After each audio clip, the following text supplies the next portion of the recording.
ይሄ ቪዲዮ እኔ ግርም የሚለኝ ነገር ነው የምነግራችሁ። ቲክቶክ ላይ አንድ ሰውን ፎሎ አድርገህ 10 ሰውን ፎሎ አድርገህ 100 ሰውን ፎሎ አድርገህ 1000 ሰውን ፎሎ ብታረግ ስልክ ክብደቱ ተመሳሳይ ነው። እውነት ነው። ኪሱ ስከተው ስልክ ክብደቱ ያው ነው፣ አይከብድህም። አንድ ሰው ፎሎ ስላረክም አይቀልህም። ስለዚህ ለምንድን ነው ፎሎ የማታረገው? እንደውም እኮ ብዙ ሰው ፎሎ ማድረግህ ያንተን ደግነት ያሳያል። ከምን አይነት ቤተሰብ ነው ያደገው ይሄ ልጅ የሚለውን ያሳያል። ስለዚህ ፎሎ አድርጉ። ኮፒ ሊንክ ነው ይገርመኛል። ኮፒ ሊንክ እኮ አያልቅም።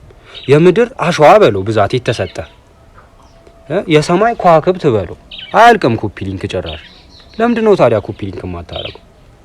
አንተ አላሙዲን ነፍ ብር አለ የሆነች ነገር እኮ ቢሰጠኝ ህይወቴ ይቀየራል ትደይላ እንዴ? አንተ ማለት ለኔ የኮፒ ሊንክ አላሙዲን ኮፒ ሊንክ አድርግልኝ ህይወቴ ይቀየር። ማይኮ ግን እንደዚህ ጠይቂያት የሆነች መንገድ ላይ ነሽ ቆንጆ ይል እንደዚህ ብጠይቃት አገጨኝ ተገጫለች። እና ይሄ ክፋት አይልመደባችሁ። ይመቻችሁ።